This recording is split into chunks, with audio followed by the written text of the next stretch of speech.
Welcome into Press Box Live. I'm Stan the Fan Charles, along with Luke Jackson and Ross Grimsley. Ross, it's great to see you, buddy. Great to see you. In our state, in the You state got of it. Maryland. I know. Beautiful, cool Maryland. Yes, it is cool. I've been shivering for a couple days. I bet you've been shivering. Hey, we are brought to you by our good friends at AJ Michaels, and we have a question for you. What company has the expertise and technology to make your home substantially more energy efficient, comfortable, and even virus-free? That's AJ Michaels. Heating and air conditioning in Baltimore and Annapolis at ajmichaels.com. And Ross, if your son would use AJ Michaels, you might get better energy efficiency and be a little warmer in that house. I'll tell him that. He is having an issue with his thermostat, I think. All right. Hey, I've got a live parlay tonight. If Las Vegas, are they a 2-point favorite or underdog? I forget. If they cover on Superbook, I'm going to be the winner of a 5-team football parlay. Those aren't always easy to pull off, but now's the time to make your postseason baseball bets. And I bet a lot of people watching us bet the wrong way on the Orioles Texas games. We're laughing only because we don't want to cry. But Superbook is the most trusted name in Vegas, and now you can use promo code StanCharles23 to score up to $250 with their first bet bonus. Win or lose, they will match your first bet up to $250 using that promo code StanCharles23, all one word with no spaces. Don't miss out this football season. Win some money with Superbook Sports and promo code StanCharles23. Have a gambling problem? Call 1-800-GAMBLER. That's Superbook Sports, and use that promo code StanCharles23. Luke and I, Ross, talk baseball all the time. We're incessant texters. So I know how he thinks, and our viewers don't necessarily. But I'll start with you, Ross. The Orioles got thrown a little bit of a curveball, I guess, Wednesday or Thursday of last week before the series. They didn't announce it until they turned in their roster, but John Means has had some elbow discomfort. That's not great news at all by any means. But what it did was it put back a pitcher that the club had, in my opinion, and Luke's opinion, had lost faith in back in July, Brian Baker, who, when the team was trying like hell to win 83 games a year ago, he was perfectly fine. But when you're trying to win a championship, I maintain that Mr. Baker, Mr. Webb, and probably Mr. Flaherty don't belong on your roster. Well, I mean, obviously, Baker has struggled, and it was kind of a surprise to see him. As far as Means, I think Means is going to be, if the O's go to the next level, they're going to he'll be activated. I think it's more of a just stiffness, which is natural, and they just want to make a precaution. But obviously, he'll probably be ready to go the next round if the Orioles make it. But Baker, he struggled earlier, and we saw what Flaherty did. I don't know who else was available, but you would think that they would have went with somebody a little bit better. So before I bring Luke into the conversation, the Orioles are trailing 5-2. I understand it's a worst case scenario. Grayson gets knocked out after an inning and 2/3. Coulombe comes in. You could say, well, why didn't they just try and leave Coulombe in for another inning to brace ourselves a little bit? But he had pitched the day before, so I thought it was an effective usage of Coulombe getting a left-hander out. But after that, you're down 5-2 in the game. You're down 1-0 in a 5-game series. So they're a game and a half away, basically, Texas, from winning the series. Right. Doesn't that require using any and every best pitcher you have rather than going with your weakest links? That's exactly. I mean, it's do or die, and it's even more so now. I mean, you got to use everybody you can, but yeah, in that situation, it's 5-2, still in the game, especially with the Orioles and their offense, and they came alive at the end. Yep. But yeah, I mean, you would want to use somebody that you probably had a little bit more confidence in, and you kind of scratch your head. Are they going? Getting information from higher up that's making a decision for you? Does the numbers, analytical numbers, say, hey, let's have this against him? A lot of times you got to go with your eyeballs here, Yeah. and go from there. Grayson had great stuff. One of the problems with the whole thing, I think with the Orioles, and I picked them to go to the World Series. Yeah. But again, obviously, you don't know what these guys are going to do in the playoffs. Playoff baseball is completely different. Very different. Yeah. And people saying they choke, I don't believe that. They don't choke. They're professional major league players that had won 100 plus games. What, if anything, what they do is they try to do more than they're capable of doing. Mhm. I think Rodriguez did that. He made a lot of mistakes, especially to the left-handed hitters go up. I think in his defense, he made some very poor decisions on that. Not knowing that just fire the ball with the runner inside the base, hit him in the back, he's out. Yeah. I don't think, does he know that? I don't know. A throw, he hurries the throw that the first baseman, Mountcastle, made a great play on. But there, you try to do more than you're capable of doing. That leads to mistakes, and obviously we saw that last night. And I think if you talk to everybody before this series, and they, do what you did to get where you're at. You don't have to do any more. And we saw a lot of pitchers, try to throw get that extra hump on the fastball, throw that extra breaking ball. Takes away from command and location. If you're not able to do that against the Texas Rangers, who is an offensive juggernaut. They are, they got some guys that swing the bat. And I think that they got to get back. I mean, they got their backs against the wall. Yeah. 90% chance they're not going to win after Exactly 2 games. But you've seen them come back all year. And, if they just get back to doing what they do, the first game, the base running in the 9th inning, trying to steal for whatever you do, whoever's at fault there.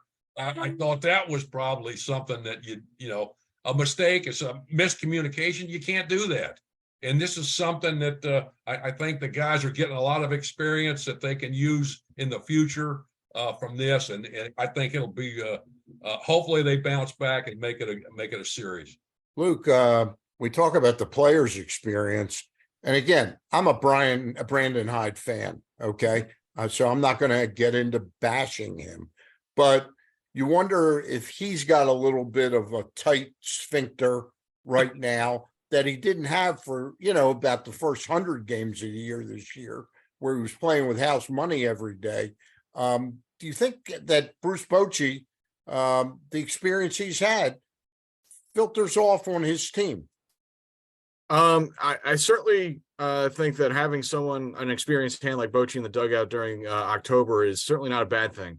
Right. Yep. And Ross can probably speak to that a lot better than me. I thought that in game 1, all of Hyde's pitching changes made sense on paper. Like, I understood what he was doing. Like the Jacob Webb lane that he was trying for was the right, left, right toward the bottom of the order. That made sense to me. That's what he had done all year with Jacob. And then really the problem with that was that Josh Young was like an 8 hitter. He's not an 8 hitter. Yeah. That's a great point. But at the end of the day, in game 1, they gave up 3 runs to the best offense in the American League. That's a game that you've got to figure out how to win. And you and I had talked about that before the series. And I said, and you and I both agreed on this, was that the key to this series was going to be the games where the Orioles held the Rangers to about 4 runs. Those are the games that they're going to have to figure out how to score 5 or 6. Yeah, because the Rangers might have a couple games like we saw yesterday where they just explode. This is a balanced lineup. There's a lot of left-handed hitters against the Orioles' right-handed starters, so that's a tough matchup. And there's so many veteran at-bats in that lineup. Corey Seager walks 5 times yesterday. Yeah. That's a guy with oodles of postseason experience with the Dodgers. Certainly looked like it. And on the mound, I assume in game 3 for the Rangers is another guy with a lot of postseason experience, and that's Nathan Eovaldi, assuming that everything held up with him during his side session or whatever. The only Hyde move that I really took issue with at the time it happened, and Stan, you already know this, is pulling Westberg so early in game one for Frazier, who has had some big hits for the Orioles this year, had one of the biggest hits of the year against Pete Fairbanks. Totally respect that, totally get that. I just thought that he pulled that lever too soon, and that left him with fewer moves with his infield guys later in the game. He had to use Mateo for defense. He couldn't use him to run. Yeah. And there was one other thing that had to happen because of that. And so that I can't remember off the top of my head. So that was one move that I thought it was too early to make that, to push that Frazier button at that point in the game. And in terms of yesterday, with the game being 5-2, when your starter is struggling to the degree that Grayson was, there really aren't a lot of great options. And I guess the second guess would be, well, once you have Kalum get out of that inning, do you just go to like Kyle Gibson, who is down in the bullpen? Or even, I'll tell you what, I talked to Bruce today, Bruce Posner, our friend. He says you put in Cano. The game is on the line there. That's not where you can let up at all. And I think that they got flustered being down 5-2. Yeah, and that's, I think, a little bit of a byproduct of the Felix injury, where if you have Felix at the back end, you probably have more freedom to use someone, maybe not Cano there, but a Tyler Wells there. Yeah. So yeah, it's not great when, if of your best 5, 6, 7 arms, 2 of them have elbow issues right now. That's not great. But at the same time, everyone's dealing with injury stuff. The Dodgers don't have a rotation. The Braves are currently hoping that Max Fried holds up through this start against the Phillies tonight. Everyone's got something. So I don't know how much of an excuse that is either. Yeah, no, it's not. Ross, your thoughts on the bullpen usage there? In other words, I know, as Luke just said, the options aren't great there, but it just doesn't make sense, the sequence that Brandon went in and at that point.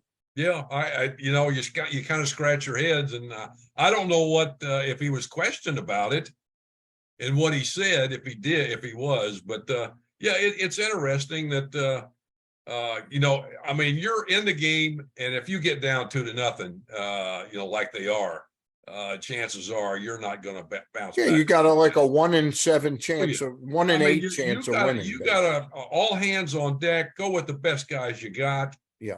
In those situations, and you got to kind of stay away. I would think. I kiddingly the last result, to resort. I kiddingly was texting everybody after the explosion there in the third inning against Baker and Webb. I said, well, I guess he's saving Kramer and Kyle Gibson for spring training next year, the opener in Sarasota next year. Well, everybody will be on deck, or should be, in Texas on Tuesday, because that's you got to pull everything out of the hat if you can. Yeah, go ahead. Go ahead, Luke. The shame of it is that they had a lot of guys take some really good at bats yesterday. They got a really good starting pitcher in Jordan Montgomery out of the game in the 5th. Jorge Mateo. They had him throw 31 pitches. Yeah, and I thought that had a chance to really settle Grayson down, because Grayson himself had a long first inning. He got out of that inning. Then he gets a long break to sort of reset because of the 30-pitch inning by Montgomery. And then it was the same old stuff that we saw in the first inning, where he was spraying fastball misses, particularly arm side, which is what he did in April and May when he wasn't going well. A lot of arm side spray misses with the fastball. And then when he came in the strike zone with the fastball, it was kind of center cut. Now, I thought from the side, he had a pretty good changeup. I didn't think he used it enough. I didn't think he used the slider enough either. I thought he was too fastball heavy. But it happened so quickly. It was almost like he didn't have time to make an adjustment. It's just, he'll learn from this. He will learn. There's no question he'll learn from it. It's a tough venue to learn, but he'll learn. Well, one thing, he had guys, he gave up a lot of hits the other way. Yeah. Especially to the left-handed hitters. And he got the left-handed hitters are very susceptible to balls up and in. Right. Mm-hmm. You didn't see that. He got the ball. And when you got your infield, your shortstop playing up the middle, You Right. can't give a ball out over the plate. Out of the plate, yeah. You Yeah. got the off-speed pitcher come up and in, and he didn't come up and in to a lot of left-handed hitters, which, you got to do that. Ross, And I that's what he gotta, got. Go ahead, Sam. Ross, I gotta ask you this real quick. I asked Hyde this in the press conference, the national media is there and everything. I said, do you think the Rangers, now you tell me, you watch a lot of baseball. I said, do you think the Rangers came in with a strategy against Grayson to call timeouts, to slow? Grayson likes to move quick. He's amped up and he really wants to move quick. Hyde said, well, that's pretty much standard now throughout the league. I've never watched a game this year where I've seen, other than Josh Naylor on Cleveland, I've never seen multiple batters call timeouts on a pitcher before. Like 3 or 4 of them did. I don't know. I mean, I just know that you got some professional hitters on that Texas team. Yep. They are good. Don't make mistakes to them. You got to get ahead of them. And a lot of times you got to give them a pitch to hit it. I know Seager, he walked 4 or 5 times. Yep. And he got down or got up 2 balls and no strikes. He swung a ball up around his neck. Oh, it was funny. I commented to my buddy when I was at the game. He was so antsy during that. He was not walking during that at bat. No. He wanted to take a hack at it. But you see that these guys are good hitters, and you got a lot of the guys weren't able to make pitches. The ball's out of their hand, out of Grayson's hand. The ball out of his hand, they saw it out of the hand. It's a ball. You take it. Right. And then you get into situations where you look for a pitch in a spot, and the left-handers did. They got the ball middle of the plate, thigh high, knee high, right what they like, and they hit it where no one was at.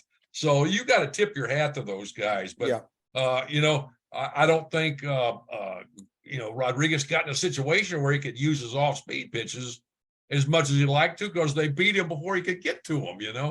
But I'll just go back, and I'm now in my 70s, Luke. So sometimes when I hear young people talk, and they talk fast and they're very self-assured the way I was when I was 30, 35, I kept alluding to the fact, I said, I know the Orioles aren't going to do this, but I think that Grayson is better suited to come out of I see him as a starter long range, but I thought the way that Tampa used David Price in 2008 should have been the blueprint for how we use Grayson. We had enough veteran starters now, Kramer, Gibson, and Bradish. And at the time I was saying this, thought Means too, that we could have gotten by with Grayson being used twice as a relief pitcher rather than once as a starter. And I think I look pretty on spot now, I think. Yeah. The only thing I would say is that if you're planning on doing that, you probably would have had to use him in relief the last couple of weeks just to get him ready. And that would have happened for me if they were very concerned about his innings. That it was also like paired with the idea that they needed to tamp down on his innings. That I don't remember the reason David Price, why they got into that back in 2008, but it worked remarkably well. I don't quite remember either. It might have been because that was his draft year, maybe. It might have been. And he had thrown a lot at Vanderbilt, and it just thought that was the best way to use him, or that maybe they drafted him in 2000. I can't remember, but anyway, but you did mention that like 2 months ago, maybe with Grayson, that maybe relief role in the playoffs wouldn't be the worst thing for him, and it's just unfortunate how it played out. And like I said, it's a tough venue to learn a lesson like that, but he'll learn it. He's Ross. How does he feel right now, Grayson? I'm sure, like I said, his whole deal, and probably a lot of the guys, they're trying to do more than they're capable of doing. And being a young guy, I pitched in the playoffs in 71. I was 20 years old. And it was, I think I had an edge on a lot of people because I was around the game a lot because my dad played. And I had a lot. I mean, we had a lot of, we watched a lot of games, and we learned and we talked, and more so now, a lot of stuff is scripted and choreographed for you. Right. You learn by watching the game, and a lot of things. I mean, it's great to have that information, but you got to see what's going on and be able, just like, the play at first base when he threw the ball high, Right. Yep. not being able to. You're absolutely right about that. And I hadn't thought about that. Just hit him in the back. Hit him in the back. You're trying to do it. And that was the one thing that everybody said, do what you did to get there. You're under control. You're not trying to do any more than you have to. And if you do, it takes away from your command. It takes away from the effectiveness of the pitches. And you end up in the situation you're at. This is they had a tremendous year. And this is going to be a learning thing for a lot of these guys to take next year and probably help them out, and it's, it's funny. I was thinking the same thing today about how they're going to learn from this. And I'm going, well, why didn't the 2014 Orioles learn? And then I said, well, it didn't really help that they lost Markakis, Andrew Miller, and Nelson Cruz. Right. That wasn't a team committed to go forward.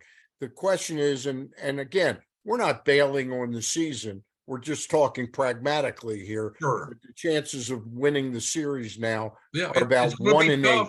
Yeah, but I mean, who knows? It's happened before. It has happened 10 times before. Yeah, and now if they just are able to do what they've done in the past, and I really think they just get that little extra, and it's too much. You don't need to do that, and this is something they're going to figure out and learn. I really believe, and it's an important lesson.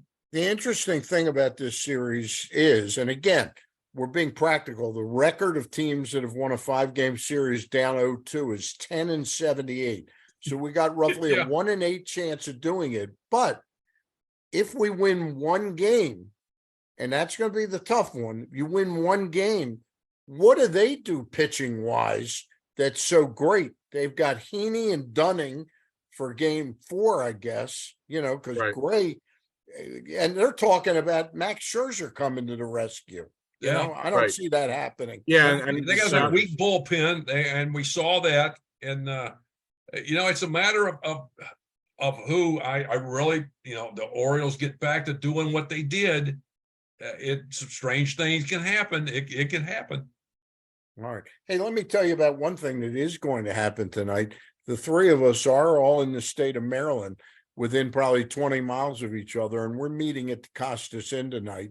Ross and his family are going to have some delicious Maryland steamed crabs cooked just right by the Costas Inn. Ross, they might not have any extra larges today, so I got your larges. As long as we got a crab, I don't care. All right, that's right. So we're excited about that. Luke and I probably are just going to eat off the menu, but they got tremendous specials there. And I can't wait to get there and sit and break bread with you and your family, Ross. Looking forward to it. Miss Bird can't make it. She's got a bad back, but I'm taking her a crab cake back. She's definitely wants one of those. All right, that sounds good. Before we get out of here today, and we got a couple more minutes of baseball talk. Ross, you weren't at the Brooks Memorial. No, I haven't talked to you on air where you got a chance to say something to people that are Oriole fans and baseball fans. Your reflections on Brooks and what he meant to you. It was being traded over the Orioles in the winter of '73. I knew the Orioles by how everybody talked about with the Reds in 1970. Brooks Robinson, holy cow, and all these, Palmer, McNally, Cuellar, who was a big mentor for me. Yeah, I loved him dearly. Belanger, Gritch, all these guys were there, and Brooks Robinson, obviously. And I'll never forget, it was December in '73 that I got traded over there. And I just was kind of shocked I got traded. But anyway, we get over, and one of the first people to come up to you, Brooks Robinson, how you doing? Welcome to the club, blah, blah, blah, blah, blah. Couldn't have been any nicer. And he was, of all the two people that I met in Baltimore sports-wise, who are people, Brooks Robinson and Johnny Unitas. And his son played hockey with Johnny Unitas' son. Him and Brooksy were two of the classiest guys that I had ever been around. and just low key and knew what to do. And they led by, I know Brooksy did, I'm sure from what I've read about Unitas, but they led by example. They were quiet leaders. And, Unitas had the attention of the huddle. Brooksy had the attention of everybody, and he didn't have to say nothing. I was very fortunate to spend 74 to 77 with him, became friends with him. Bird modeled with Connie. And the last, I know before we moved to Florida, we would go to the horse track. We go to Laurel. Yeah. We go out to Timonium. Me, him, and Ron Hansen and one of his buddies, we picked up at the retirement home that owned horses. So that was neat going. I mean, you want to go? Of course I want to go with you guys, but going with them.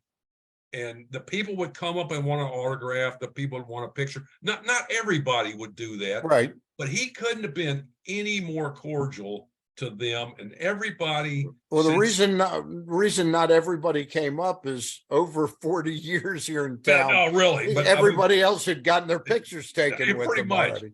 Yeah. But he was as kind to those people. And and he treated everybody like they were his friends, and a lot of people in Florida that I've talked, everybody has a Brooks Robinson story.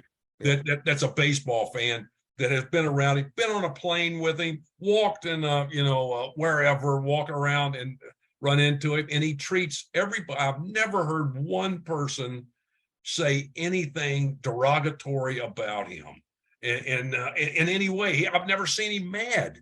I wouldn't know how to act, but he was such a special person, treated me fantastic, and just being able to be around him, the times that I was around him meant so much.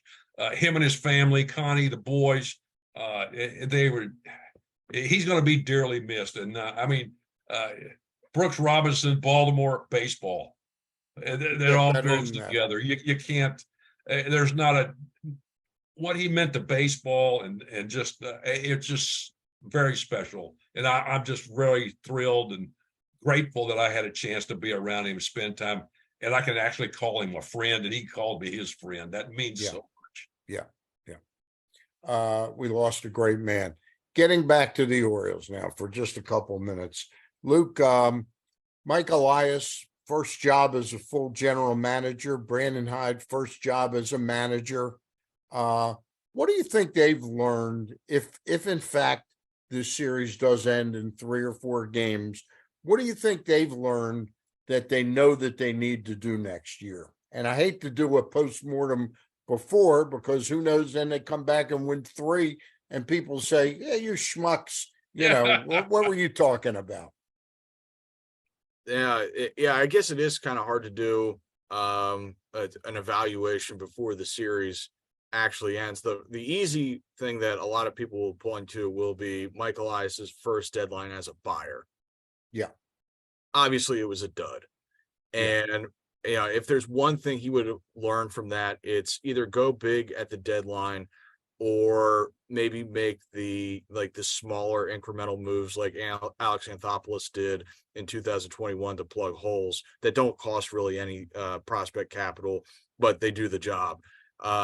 In going for like the mid-tier upgrades, you end up costing yourself real prospects for guys who really don't move the needle at all. And so, I think that would be one lesson. I would struggle to say anything more than that at this point. I think by next week, I'll have a better answer for you. Yeah. But I think that's the easy one, that obviously the deadline was a whiff, and they could have gotten guys who helped them in this series. It's really funny the things he tried to do before the Flaherty trade. He made the deal to sign Michael Givens, right, who had been a pretty solid middle relief pitcher. I'd say even better than average. He was definitely on the decline a little, but he got 0 out of him. Mm-hmm. And they ended up getting 0 out of Tate, who I know they were counting on.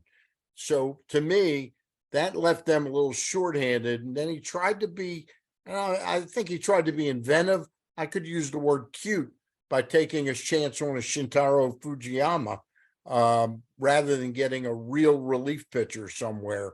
But those are things, look, I'm not right all the time by any means. Ross, your thoughts on what Hyde and Elias learned this year, if it in fact ends up being the end this week? Yeah. I mean, regardless of how it goes, I mean, it's their first time doing this. Yeah. First time in having a team that went from absolutely horrendous to Unbelievable win 100 progress. plus games. And I'm sure when they look back and they'll weigh what, if we would have done this, we would have done that. We could have got him. You'll learn from that. When you lose, you learn, or you should.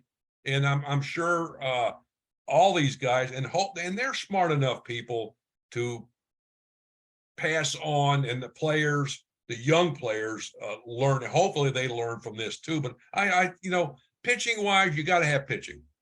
You got to have pitching. But the Orioles do so many good things. And I've said this in the past. They have a knack for getting pitchers now, and reviving them. Now, who knows? Okay, you got a little extra money. Maybe you get this guy to come over here. And I think that's something that they learn from. This is suddenly a more attractive place to play. But I mean, they run the bases well. They play defense. They hit the cutoff man. They throw to the right base. They do so many things that the other clubs don't do very well. The best defense in baseball is the swing and miss. Yep. And now they do so many things, and they do it at the lower levels of the organization. So overall, I think they've seen what it takes against the better teams, and playoff time is totally different. Yeah, it's a totally different time. So what did we do? Why did we do this? And how can we be better? And I'm sure they're learning all of this, and they'll take it. That's what you do. You learn from these things. You take it to the next level. How do we get to the next level now? And I'm sure that they're smart enough to figure that out. Luke, before we go, Felix Bautista, the one solid thing that we know now is he won't be with the team in 2024. Fair bet to say that they've come around to the way I've been thinking all along, that Wells and DL Hall are kind of atop the pecking order in that bullpen next year. I hope you're right about that. I hope they quit trying to shoehorn those guys in as starters, because they certainly have the stuff to do it. They have the repertoire to do it. But Tyler Wells has shown 2 straight years that because of his history with injuries and that sort of thing, he's just not built up enough to do it. Whether they give him starter innings during the spring, I don't know. We'll see. And with DL, I mean, it's been the same story with him as a starter for 6-7 years. Yeah. Like at some point, this is just what he is. And what he is in the bullpen is pretty damn good. Yeah.